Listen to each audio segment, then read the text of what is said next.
topic is the great debate, President Barack Obama, and Dr. AAl-Hadid has already laid out the issue of race, religion, and now, Dr. AAl-Hadid, I think if we could talk about politics during this last segment in reference to this great debate. Let's talk about politics of it all. Yeah, and leading into the political part, I'd like to go back to Mahatma Gandhi.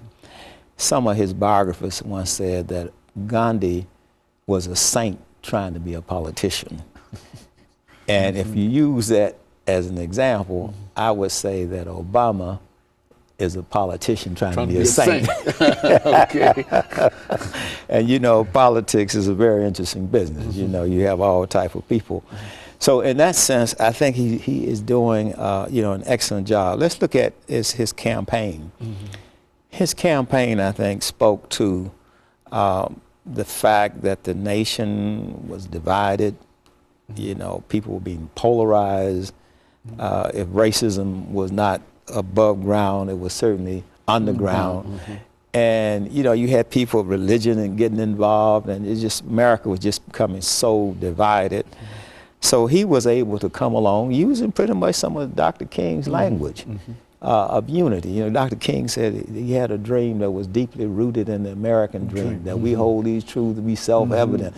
And so I think Obama is also able to select passages from the Bible and passages from the Constitution. Of course, he's a constitutional lawyer, and he taught constitutional law at the University of Chicago for 10 years while he was serving as state senator. So he's able to you know, combine these things. So what I see is Obama is pushing Dr. King's agenda inside of the legal and the political arena. And that's how I see him in that sense. Now, back to what I was saying, he was very unusual.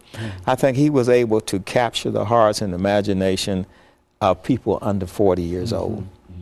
And he was also able to tap into the anger that was out there and the disappointment that was out there, you know, and tap into the fact that people didn't have jobs.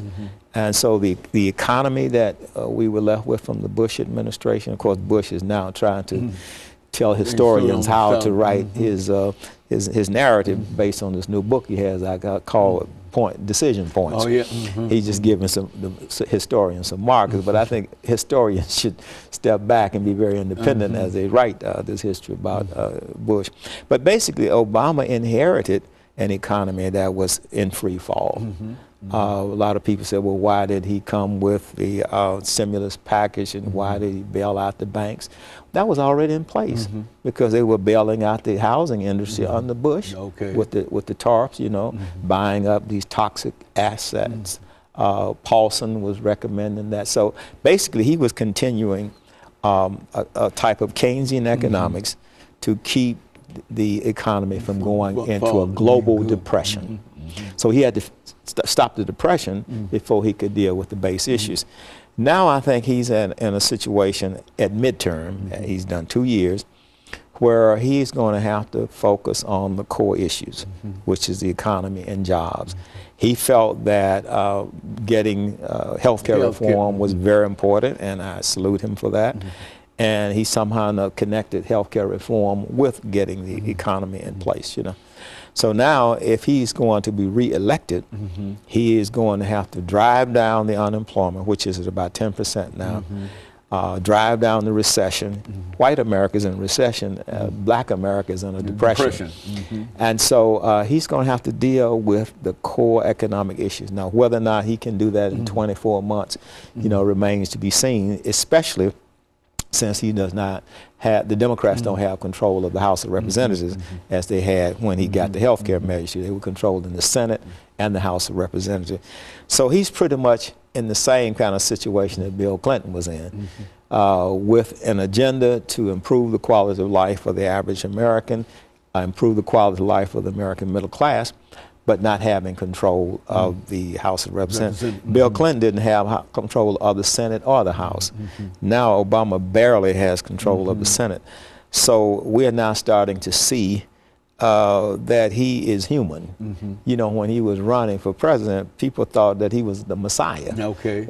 You know, like he was could walk on water. You know, but at that time he was a poet, and now that he's having to govern, it's a whole different story. It's one thing to campaign and get elected, and it's a totally different animal to deal with getting people to go along with you, making the compromise. You know, politics is the art of the possible. So being a pragmatic idealist, I think that, President Obama will be able to at least try to get people to cooperate, because now if the Republicans think that this a bumper crop of new elected officials came because people were voting Republican. No, people were voting because they were fed up with government they wanted not getting them jobs. Improvements in terms of jobs, right. et cetera. And still they're going to sit on their hands in reference to whether or not people get jobs. Yeah, it was not a mandate for the Republican Party. Right. It was a mandate for government. That's right. To get the job done. And I think the same independents that voted for Obama and the moderates swung to the Republican side as an alternative. Now the maverick in the whole equation, of course, is the Tea Party. And I see the Tea Party as a third stream, pretty much tapping into the same energy that Obama tapped into when he got elected. And they're starting to see that, yeah, there's some anger out here that we can tap into. People are dissatisfied for various reasons. But you see, we have to make sure that we are not getting into demagoguery. You know, because you always have demagogues who can get people fired up and riled up and that type of thing. So now those people who are in the House of Representatives, they're going to really have to cooperate with President Obama, work with him. I mean, because if they continue to be known as the party of no, then they're going to be kicked out in 2 years. Because you can only get elected for 2 years in the House of Representatives. And especially when you talk about the economy and jobs and et cetera. And then I think one of the great issues now is to whether or not to extend the unemployment compensations for a large number of folks. Right. And you can't sit up there and sit on your hands in reference to that when people in Kentucky and people in Ohio and all these people are suffering. And the only thing you can say is that you're not going to cooperate. See, I mean, to me, that seems to be a very, very odd kind of situation that they find themselves in. I mean, it's almost as bad as not having voted for the health care thing and then to come up and talk about getting rid of it. Well, anyway, I don't want to... Well, you know, the thing is, it seems as though we're revisiting the contract with America that Newt Gingrich started. That's exactly it. When Bill Clinton was in power. And, you know, he took it to the point where he actually shut the government down. And I think if they start those kind of antics again, the American people are not going to have any tolerance with that, you know what I mean? But another part of the fact that, of the economy was the fact we were in two wars, a war in Iraq, a war in Afghanistan, plus in a recession. So I think Obama is very wise to say, well, let's bring the troops home so we can save some money. It's costing us a lot of money to finance 2 wars. I can't ever remember a time when America was engaged in 2 wars. Major wars. Yeah, major wars, you know what I mean? And even though we have support from NATO and so forth, still, I mean, it's drained a lot of money out of our economy, plus the loss of lives of young people. And then the soldiers who go there and sacrifice when they come back home, they're losing their homes. They don't have a job. Some of them have serious emotional problems. That's right, getting divorces. So the kind of toll that it takes on the American family and homes, I mean, it's, you ask the question, is all that worth it, you know? Very good. And of course, Dr. Al-Hadid, we've got about a minute, 25 seconds before we end this show for today. And have you got any final statements that you'd like to leave us with dealing with the great debate in reference to President Obama? Well, I think President Obama is going to be obviously the man of the hour. He has a Nobel Peace Prize. He's the first African-American president of the United States. He has a vision that continues Dr. King's vision. So I think the historians will have to say that he is certainly one of the dominant intellects and one of the dominant statespersons of the 21st century.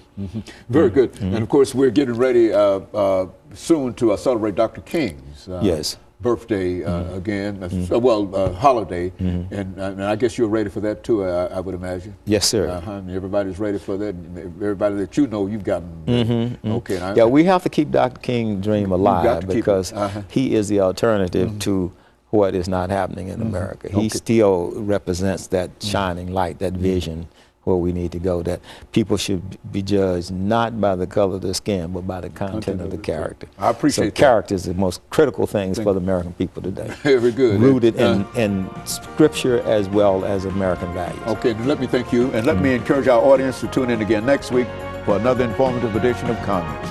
Thank you, and